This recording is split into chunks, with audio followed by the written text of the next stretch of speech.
Bienvenue dans ce nouvel épisode de podcast, le numéro 9. Moi, c'est Lorenza, alias un tricot insulaire sur Ravelry et une tricoteuse insulaire sur Instagram. Donc, je suis contente de vous retrouver. Ça fait un petit moment. Donc, je crois que j'avais tourné fin mai et on est fin juillet. Donc, ça fait à peu près 2 mois. Voilà, donc je suis contente de revenir, de tourner un nouvel épisode de podcast. J'avais prévu de le tourner un peu plus tôt en début de vacances et finalement la vie fait que voilà. Donc aujourd'hui j'ai le temps, on va faire un petit épisode.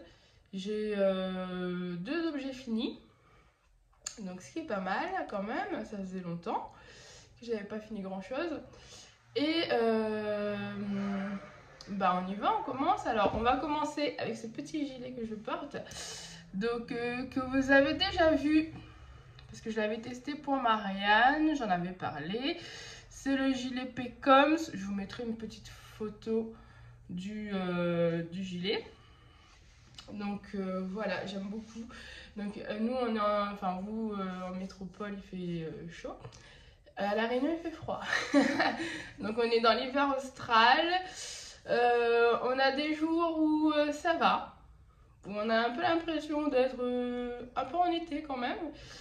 Et il y a des jours qui sont bien plus frais.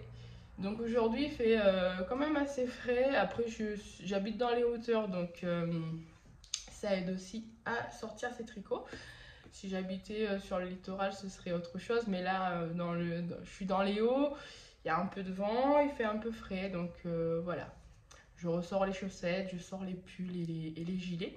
Donc aujourd'hui, j'ai sorti le Pecoms.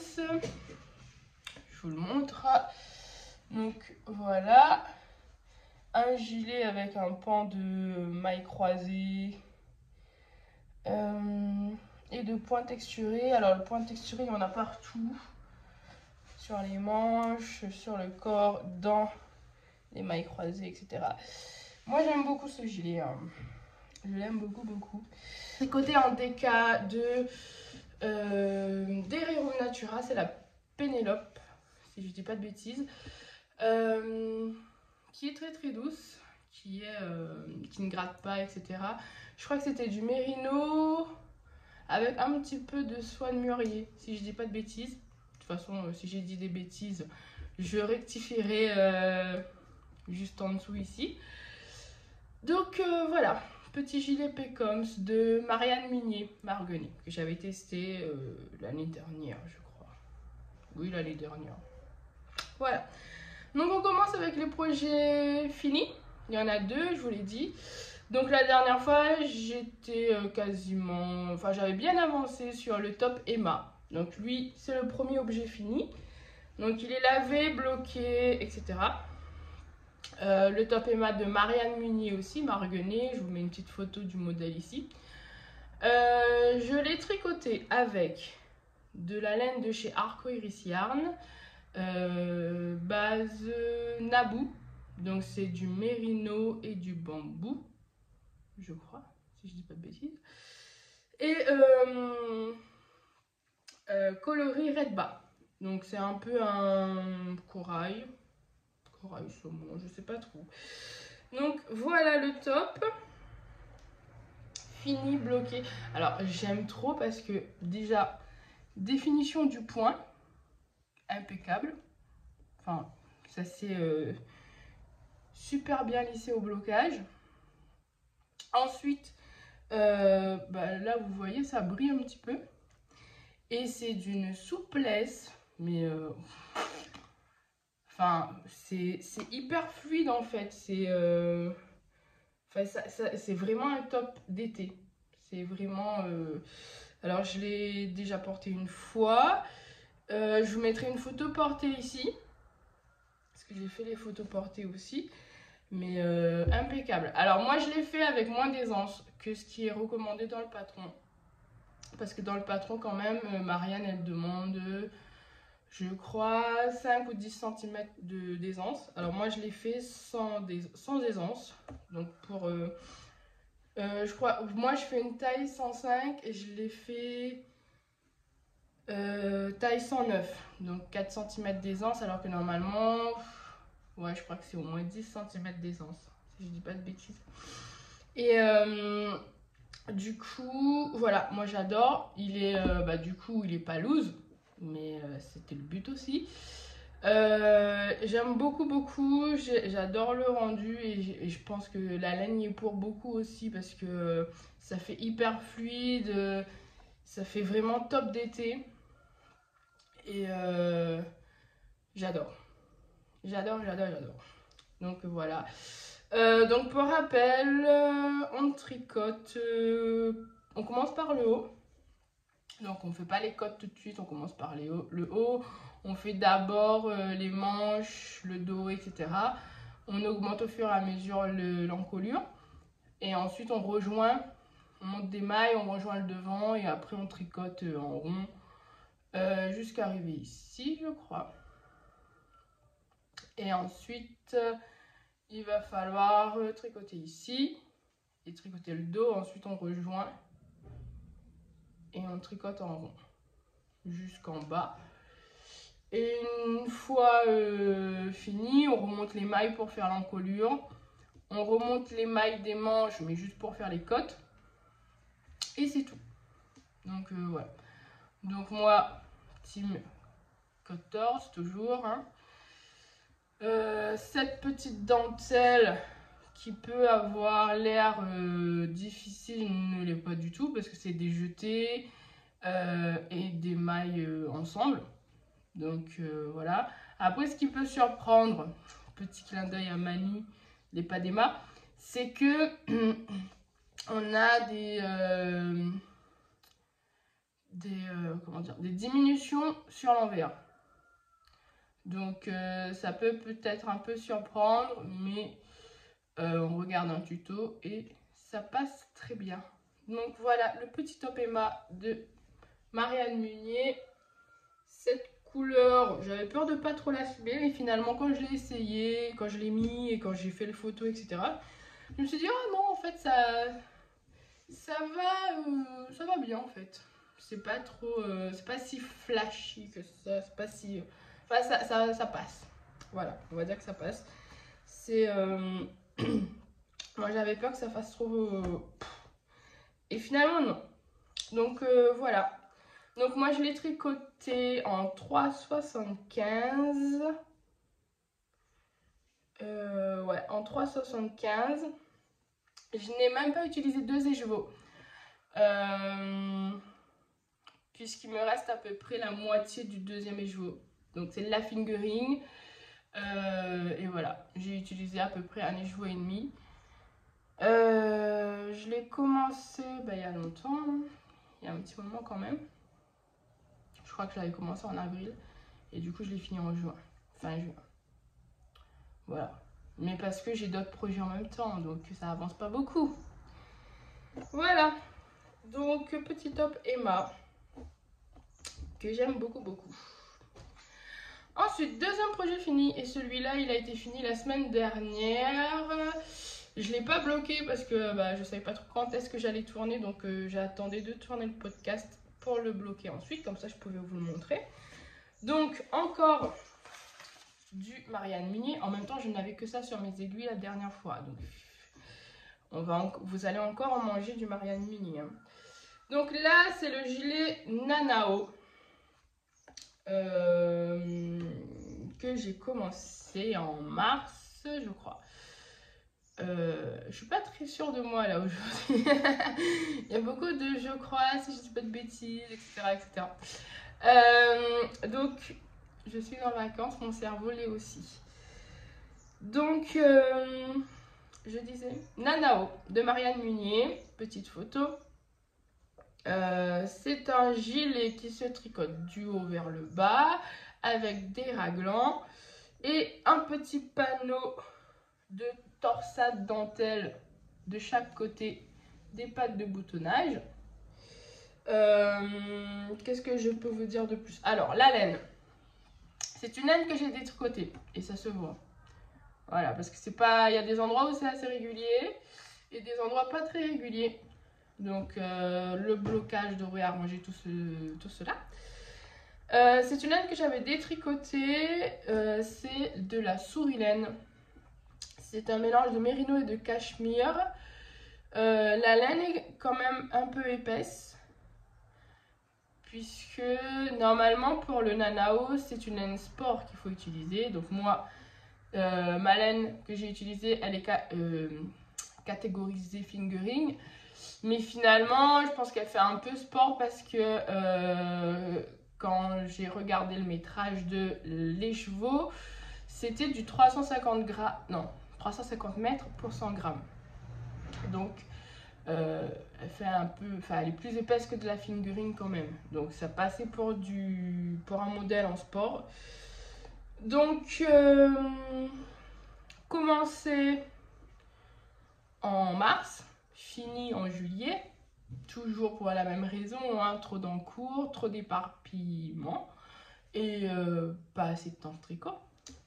Mais il est fini, c'est le plus important. Donc là, quand je vais finir le podcast, je vais aller le bloquer. Donc je vous ai dit ce qu'il fallait faire sa construction, etc. Toujours des côtes torse. Alors j'ai fait les pattes de boutonnage. Mais je pense pas que je vais mettre des boutons, donc je les ai fait sans les petits trous, etc. Là, je vais juste le bloquer. Donc, je vous montre le point d'un peu plus près. Vous savez, hein, moi j'aime bien les modèles de Marianne comme ça, qui ont une petite touche de complexité, pas trop complexe. Une petite touche qui rend le modèle quand même assez beau.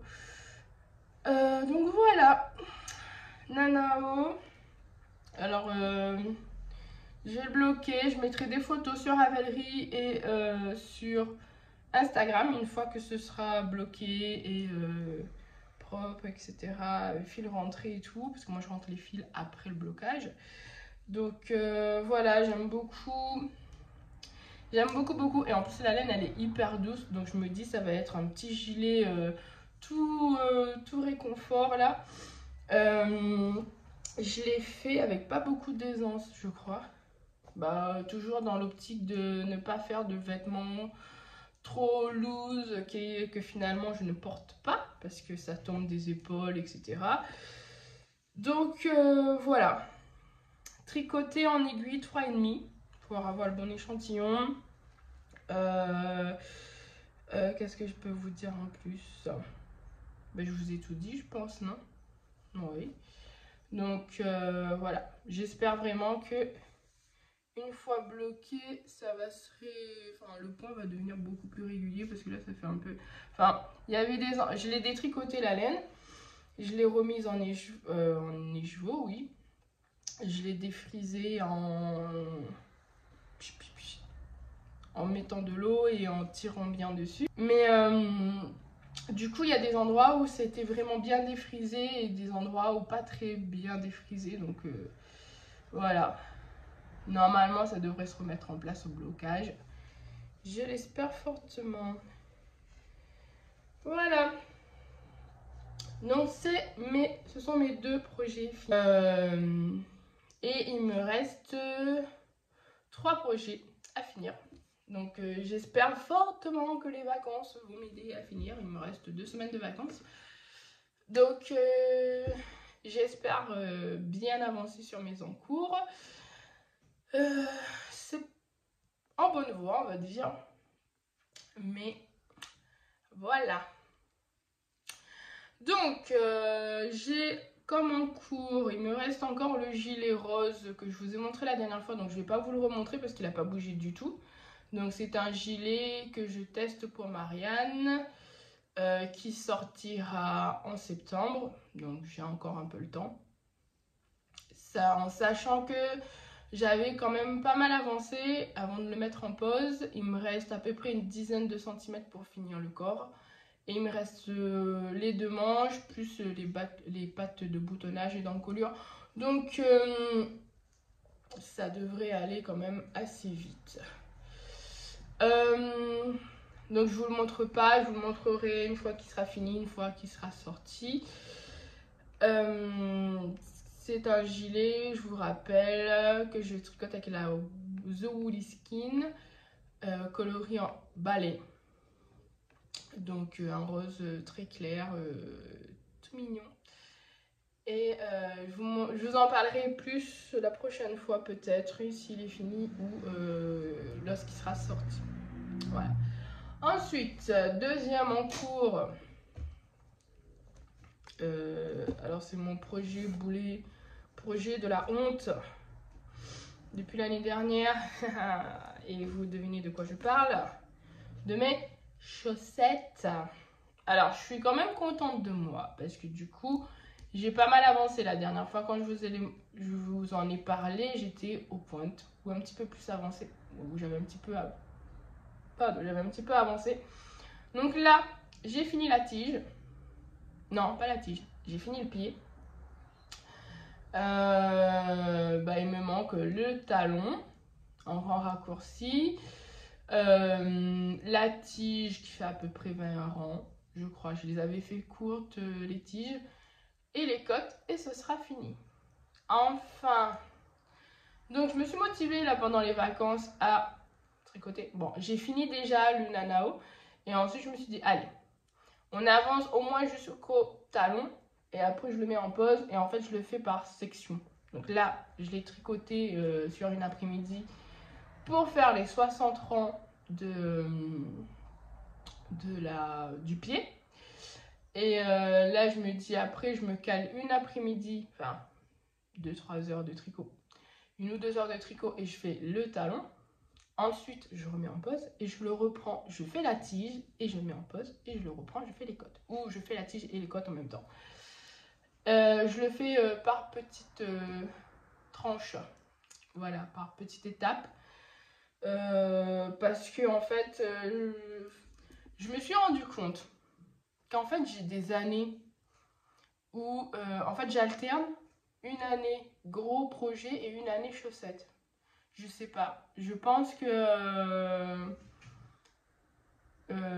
parce que je regardais mes projets Ravelry et en fait je me suis rendu compte qu'en fait il y a une année où je vais tricoter que des gros projets et pas de chaussettes ou très peu de chaussettes, donc 1 ou 2 paires sur l'année. Et il va y avoir une année où je vais tricoter que des chaussettes et très peu de gros projets. Et en fait, j'alterne. Donc comme l'année dernière, j'ai tricoté plein de chaussettes. Donc j'avais tricoté 6-7 paires, je crois. Je pense que là, je saturais. Et donc, je me suis mise à tricoter à fond mes gros projets.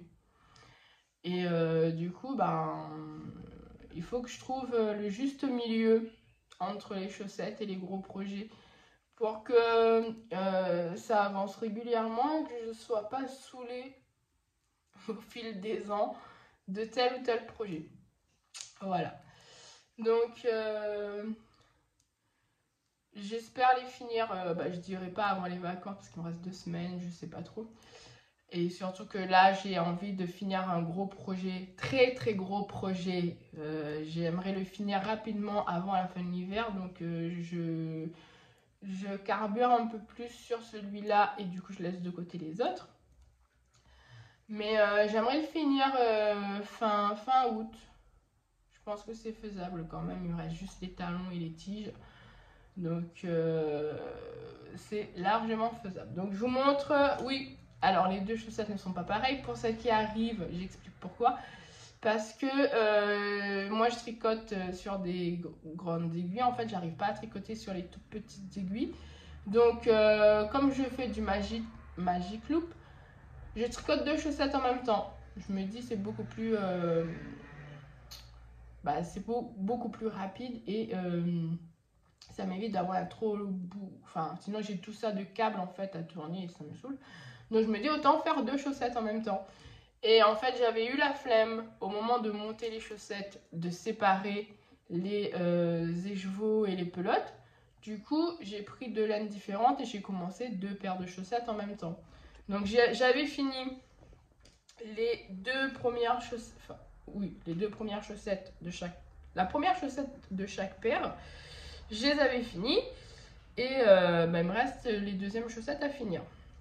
C'est en bonne voie, on va dire. Donc, la première chaussette, très flashy. Alors là, je me rends compte que c'est pas du tout le même rendu sur les deux chaussettes. Mais bon, on s'en fiche. Alors ici, ça fait un peu rayure en diagonale. Et ici, ça fait complètement un peu pulling. Mais on s'en fiche. Ce seront des chaussettes maison, donc voilà. Moi, je m'en fiche un peu en fait. Donc la première chaussette, j'ai utilisé en contrastant un jaune bien fluo pour les pointes, pour la pointe et le talon. C'est un jaune de chez Arcoiris Yarn qui était dans sa box Yarn Serge. Et base de billes, donc base laine à chaussette. Et pour le coloris principal, j'ai utilisé de la Tricot et Stitch coloris punch. Alors je regarde parce qu'à chaque fois je me fais avoir sur ce coloris, je ne me souviens jamais. Rose punch, voilà. Donc c'est une laine que m'avait offerte Manu Zebras Mamazoul, coucou. Du coup elle m'avait offert gentiment un reste. Et du coup, bah, je l'utilise pour faire ces chaussettes. J'aime beaucoup. C'est assez doux. Et voilà. J'aime bien avoir des chaussettes parfois très flashy. Donc celle-là, elle va être vraiment très flashy. Et pour l'autre chaussette, c'est de la laine industrielle. Donc le contrastant et le coloris principal, c'est de la Fabel de Drops que j'avais acheté il y a longtemps. Donc je me suis dit, bah, vas-y, hein, on tricote un peu ce qu'on a en stock. Et si possible, ce qui date quand même. Donc celui-là, c'est un coloris uni, un petit marron glacé là. Et celui-là, il fait un peu auto-rayant. C'est de la Fabel aussi. Voilà, donc pareil, j'ai utilisé le contrastant pour faire la pointe et le talon. Alors c'est un talon en rang raccourci, je vous le disais la dernière fois, en fait c'est un talon que je n'aime. Je me rends compte que c'est un talon que je n'aime pas porter. Et pas trop tricoter non plus. Donc là, pour les prochaines paires, je pense que je vais rester sur du talon renforcé avec gousset, etc. Parce que moi je commence mes chaussettes de la pointe. C'est ce que je préfère. J'aime pas trop commencer par les côtes. Donc moi je fais les pointes avec les augmentations. Ensuite je fais le pied. J'ai fait le talon en rang raccourci qui est dans le livre Tricoter ses chaussettes de Elodie et Émilie. Alors je confonds à chaque fois les noms de famille, donc je vous mets l'info ici pour le livre. Et ensuite j'ai fait la tige et les côtes. J'ai fait des côtes de 2 et pas torse cette fois. Mais voilà. Du coup, ouais, je me rends compte que c'est un talon que j'aime pas forcément porter et que finalement à tricoter c'est pas terrible. Hein. Enfin, je sais pas, j'aime pas trop le rendu au final. Donc, je vais partir sur des chaussettes à talons renforcés les prochaines fois, sur les prochaines chaussettes. Et on verra. Voilà. Donc, les petites chaussettes ont pas trop mal avancé. On espère les finir pour le mois d'août. Enfin, au mois d'août. Et peut-être qu'au prochain podcast, elles seront terminées. C'est ma motivation, ça. Je me dis, allez, pour le prochain podcast, on fait ça. On finit ça. On fait comme ça, on fait comme ça. Et le dernier projet en cours, c'est un pull homme dont je vous avais parlé la dernière fois. Je ne sais pas si je l'avais déjà monté. Je crois que non. Alors, le pull, c'est le pull RN de Marianne Munier. Petite photo. Que je tricote en taille homme. Enfin, c'est un modèle homme. Que je tricote en 3,25. Donc, c'est quand même assez long. Et je tricote la plus grande taille. Donc 132 avec peut-être des modifications parce que la personne, si je me souviens bien, faisait 136 cm de tour de poitrine, de tour de buste. Donc pour l'instant, on avait essayé parce que c'est un modèle en col V. Donc j'hésitais à agrandir le col V ou à garder le col V. Finalement, on a essayé avant de fermer et ça tombait plutôt bien. Donc j'ai fermé au même moment. Là, je suis dans les augmentations raglan. Du coup, j'ai fini mes augmentations de raglan. Enfin, la première partie des augmentations de raglan. Ensuite, on fera un essayage pour voir est-ce qu'il faut continuer d'augmenter le corps ou est-ce que je vais juste continuer à augmenter les épaules, enfin les manches. Puisque, en fait, dans le modèle, bah, j'augmente le corps et les manches. Ensuite, je ferme le col V. Et je continue encore d'augmenter les manches et le corps. Et à un moment, j'arrête d'augmenter le corps et j'augmente que les manches. Avant de séparer le corps et les manches. Donc, avant d'arrêter de diminuer avant d'arrêter d'augmenter le corps, je vais essayer pour voir est-ce qu'il faut encore augmenter un peu ou pas. Et ensuite, je continuerai d'augmenter les manches aussi. On fera là une vérification pour voir est-ce que les manches, il y a besoin d'augmenter encore ou pas. Et après, je pourrai séparer le corps et les manches. Et ce sera du jersey en rond, tout bêtement, jusqu'à la fin du corps. Pour les manches, il y aura un petit peu de diminution. Et après, il me restera juste la bande d'encolure à remonter, à faire. Mais c'est une toute petite bande. Donc, voilà. Donc, c'est ce projet-là que j'ai hâte de finir. Parce que voilà, c'est un projet qui n'est pas pour moi, donc voilà. Un petit peu team tricot égoïste. Mais c'est parce qu'en fait, j'aimerais finir ce pull avant la fin de l'hiver, qu'il puisse le porter au moins une fois, quoi. Donc voilà. J'utilise la laine de Knitting for Olive. Oui, j'ai un doute. Oui, Knitting for Olive. J'avais un doute sur le nom.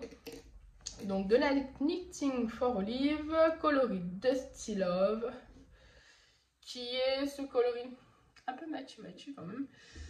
Alors normalement, quand je l'avais commandé sur internet, j'ai commandé chez Lani Tricot, moi je le voyais un peu plus bleu. Et en fait, il est un peu plus gris que bleu. Mais après, c'est pas un souci. Je vous l'avais dit la dernière fois, la personne, elle s'en fiche un peu. Elle aime bien le coloris aussi. Moi aussi, je l'aime bien. Donc, et puis, c'est pas moi qui vais le porter. Donc, voilà. Après,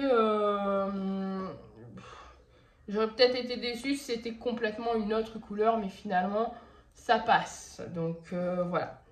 Donc, je suis en plein dans les augmentations raglan. Donc, vous n'allez pas trop voir grand-chose parce que mon câble est petit. Alors, j'ai fait exprès de mettre sur un câble petit parce que j'avais un câble un peu plus grand, mais ça me faisait suer d'à chaque fois pousser les mailles pour pouvoir tricoter, etc.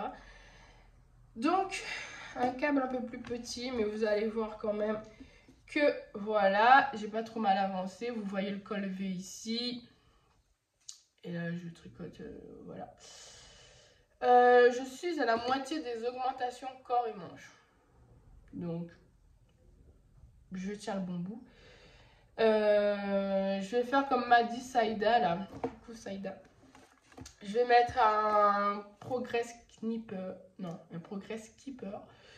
Parce qu'en fait, quand on tricote et on tricote et on tricote, ça là, j'ai plus de 200 mailles sur mes aiguilles. Avec du 3,25. On voit pas trop avancer, hein. Je vous le dis franchement. Je mets 5 minutes pour faire un rang. Voilà. Du coup, je vais mettre un Progress Keeper. Comme ça, je me vois avancer. Je disais à Saïda, moi, je me vois avancer parce que je compte les répétitions. Donc, je vois que j'avance en regardant le nombre qu'il y a sur mon compteur de rang. Mais c'est vrai que ce serait peut-être plus jouissif et plus motivant de le voir sur le tricot.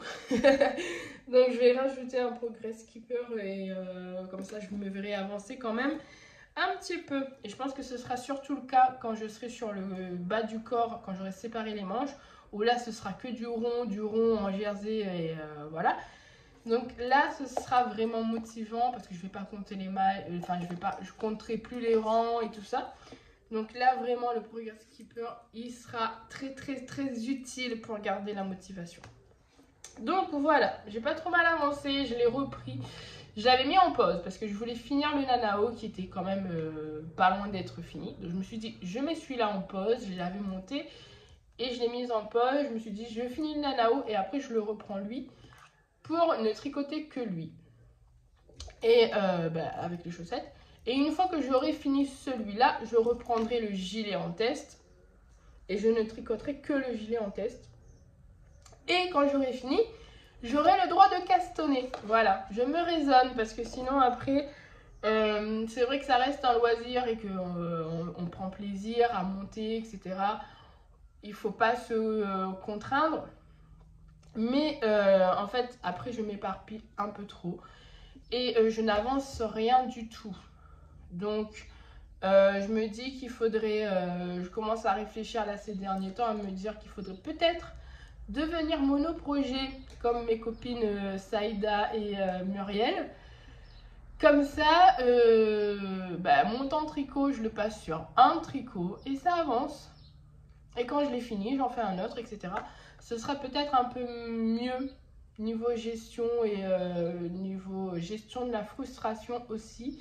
Parce que je vous avoue que quand je regarde ma page Ravelry et que je vois qu'il y a des trucs, enfin il y a des trucs que j'ai commencé au mois de mars ou au mois d'avril et que je les ai toujours pas finis, j'ai un petit peu de frustration quand même de me dire, enfin c'est un gilet quand même assez rapide, il n'y a pas de trucs compliqués. En fait je mets 4 mois à faire un gilet, ça me frustre un petit peu. Voilà, donc là je réfléchis, je me dis que je vais peut-être, surtout qu'après dans ma façon de fonctionner au final, c'est un peu comme si j'étais monoprojet, puisque en fait je monte le projet, mais je vais avoir une période où je vais tricoter qu'un seul projet, je n'alterne pas les projets, etc. Je ne tricote qu'un projet à la fois. Donc je me dis autant rester sur ce principe-là et ne castonner que quand j'ai fini un projet ou que je vais le finir. Donc voilà, je sais que certaines ne pensent pas comme ça et se disent bon c'est un loisir, enfin c'est un loisir et si j'ai envie de castonner, je castonne, etc. Je vous comprends tout à fait. Et mais après, je pense que chacun s'organise de la façon qui lui convient. Et je pense que ce serait cette façon-là qui me conviendrait un peu plus maintenant. Plutôt que de castonner et de laisser les sacs à projet s'accumuler dans un coin. J'aime pas trop ça en fait. Donc voilà. Après, je me dis, rester avec un sac, un projet chaussette qui peut dépanner quand on va en salle d'attente ou ce genre de truc. Et du coup, avoir un seul gros projet à la fois, ce serait bien aussi. Donc, c'est pour ça que là, je n'ai que 3 projets, puisque je veux finir ces projets-là avant de castonner.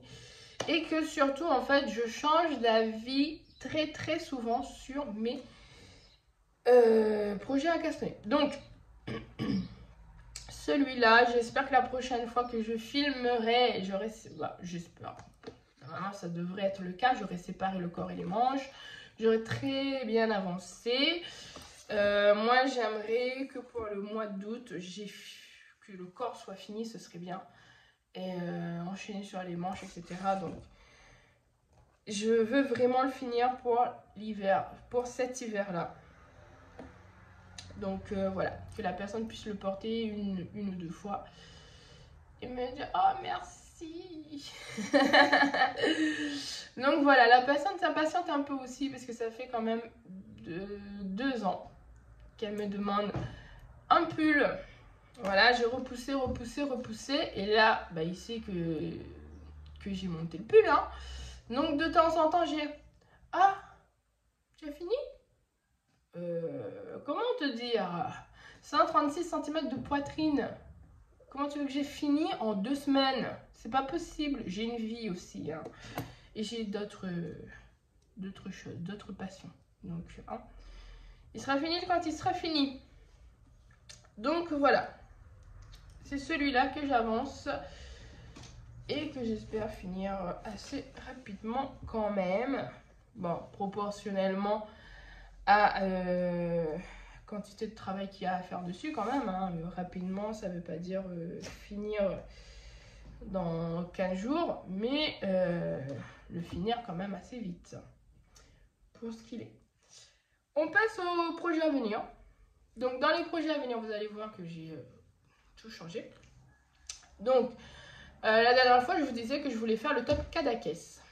Alors j'ai changé d'avis, je ne veux plus faire le top Cadaqués. Enfin, plus maintenant, enfin, plus pour l'instant. Parce que je ne sais pas si vous l'avez vu, mais Atelier Émilie a lancé un test pour faire le top Cadaqués en version fingering. Du coup, je préférerais le faire en version fingering. Surtout que j'ai la laine, parce que si vous vous souvenez bien, Vanessa, coucou, jolie, m'avait offert de la biobalance. Parce qu'à la base, je voulais le faire avec de la biobalance. Et ensuite, en fait, je me suis rendu compte que la biobalance, c'était de la fingering et pas de la DK. Voilà. Donc, j'aimerais utiliser cette biobalance que j'avais prévue initialement pour faire le Cadaqués. Et comme la version fingering sortira bientôt, je pense, je me dis que je vais attendre la version fingering et me le tricoter en version fingering avec la laine que j'avais prévue à la base. Tout se goupille parfaitement. Voilà. Donc, je laisse tomber le Cadaqués en version DK avec la laine de DMC que je vous avais montré la dernière fois. J'avais déjà fait l'échantillon, etc. Et cette laine-là, je pense que je vais l'utiliser pour faire autre chose. Eh bah oui, hein, voilà. Je pense que je vais faire le top, le t-shirt After Beach de Atelier Émilie. Avec cette laine-là. Avec la laine que j'avais achetée pour le Cadaqués.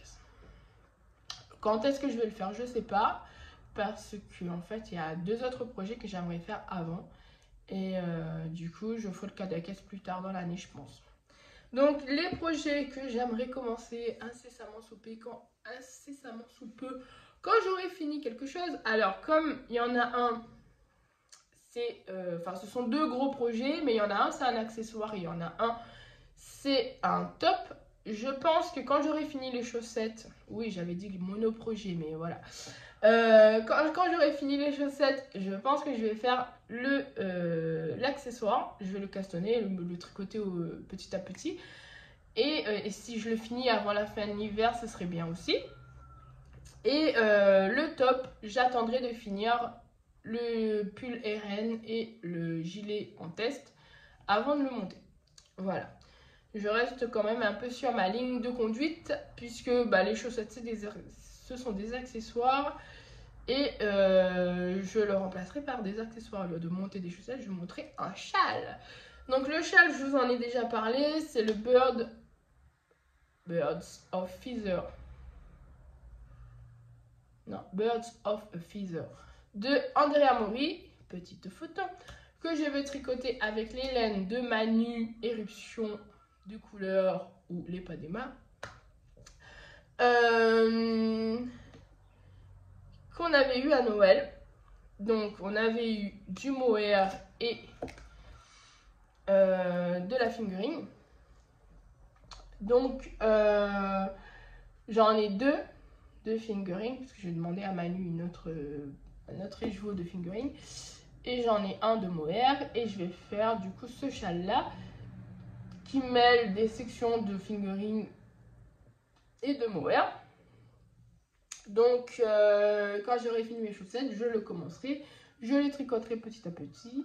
Et si je les finis pour cet hiver, ce serait très bien. Parce que j'ai un peu froid au cou, je vous avoue. Parce que j'ai des pulls et des gilets, mais du coup, ça s'arrête là. J'ai pas de châle. Et du coup, en fait, le matin, quand je sors ma chienne avant d'aller travailler, etc., comme il fait quand même assez froid, et ben, j'ai le cou à l'air. Et du coup, bah, j'ai quand même attrapé un peu froid de temps en temps. Et je me faisais la remarque, oh, si tu avais tricoté le châle, tu serais bien emmitouflée là ce matin. Donc, quand les chaussettes seront finies, je commencerai ce châle. Et voilà. Et je tricoterai enfin les laines de Manu. Donc, c'est le coloris Explosion de Manu. Alors, celui-là, c'est sur une base mohair. Donc, c'est la coulée de lave cheveux de pelé. Cheveux de pélé, pardon. Et c'est de la mohair et c'est du kid mohair et du silk. Donc, c'est un écheveau de 50 grammes. Et j'ai 2 écheveaux de 100 grammes de ce coloris sur la fingering. Sa fingering qui s'appelle Granit. C'est du mérino et du nylon. Voilà, donc moi j'adore avec toutes ces petites taches de couleur là. Ça va être super. Voilà. J'ai hâte de tricoter ce châle. Et le deuxième projet que j'aimerais tricoter bientôt, quand j'aurai fini mes 2 gros projets, c'est le top Resort de Lucienne Tricote. Petite photo. Alors j'ai déjà acheté la laine. Merci les copines, hein, parce qu'en fait on s'est retrouvés dans le sud pour un tricoter. Et il y a une petite mercerie, la mercerie 3 Pommes à Saint-Pierre, là où on était allé. Et du coup on y est allé faire un petit tour. Et comme je suis faible, que Vanessa et Manu, et pas d'Emma, ont commencé et Vanessa a fini même son top resort. Et en fait, quand je l'ai vu, je me suis dit... Enfin, quand elles ont dit qu'elles allaient le faire, je me suis dit non, je vais pas le faire, je sais pas trop, voilà. Et en fait, quand j'ai vu le leur, je me suis dit, oh, en fait, si, j'ai bien envie de le faire, en fait.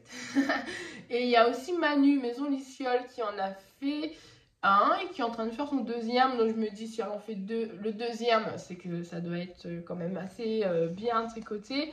Vanessa en a monté ou va en monter un deuxième, donc je me dis que il doit être bien quand même, ce petit top. Donc je suis complètement influençable par mes copines, par mes tricopines. Donc influencée, pardon. Je dis influençable. Oui, je suis influençable et influencée par mes tricopines. Voilà. Donc j'ai acheté une laine chez 3 Pommes qui est la Papyrus. Je ne sais pas si vous connaissez, de Fibra Natura. Alors c'est une DK. Alors le fil, je vous le montre. On le voit, on voit qu'il y a un mélange de 2 brins. Je ne sais pas si vous le voyez. Pas très bien forcément. Voilà, je vais essayer de vous le montrer comme ça. Vous voyez, il y a un brun un peu plus clair, il y en a un peu plus fin. Donc c'est de la... C'est du coton et de la soie. Donc 78% de coton et 22% de soie. Voilà, c'est hyper doux. Alors j'ai longuement hésité pour les coloris. Parce que j'aimais bien. Il y avait un petit rose, un peu du style du top Emma, mais un ton un peu plus clair. Donc j'avais hésité avec celui-là, j'avais hésité avec un vert très clair et celui-là ou du noir. Et du coup je me suis dit bon, j'ai déjà le top Emma en rose, j'ai déjà acheté de la laine verte pour faire un top. Donc je vais prendre celui-là pour faire le top resort. Et si jamais il y en a un deuxième, ben, j'irai acheter le noir pour faire un deuxième top resort. Je me suis dit je vais prendre du clair pour faire un premier top resort. Et si la folie du resort s'empare de moi comme elle s'est emparée de mes tricopines, et ben j'en ferai un deuxième avec la même laine mais en noir. Voilà, je voulais voir le rendu de cette laine d'abord. Et je me suis dit je vais faire du clair parce que voilà, j'ai envie de coloris pastel et clair et un peu neutre, etc. cette année, enfin en ce moment. Donc ce coloris là était parfait. Donc voilà. Voilà, c'est tout ce que j'avais à dire. J'essaye de ne pas trop comment dire, de ne pas avoir trop d'envie en même temps. Donc ma file d'attente sur Ravelry s'allonge, mais j'essaye quand même de me restreindre un petit peu au niveau physique et matériel en me disant, en me projetant sur 2 projets pour la prochaine fois et en me disant la prochaine fois si j'en ai commencé un, je me projette sur un autre, etc. Donc voilà tout ce que j'avais à dire aujourd'hui. Donc j'espère que vous avez passé un bon moment avec moi. C'était peut-être un petit peu voilà, mais en tout cas j'étais contente de vous retrouver, de vous parler de mes projets, de vous montrer que j'avais fini 2 en cours et j'espère que la prochaine fois j'en aurai fini autant. Et je vous souhaite une belle journée ou une douce soirée. Et je vous dis à la prochaine fois. Au revoir.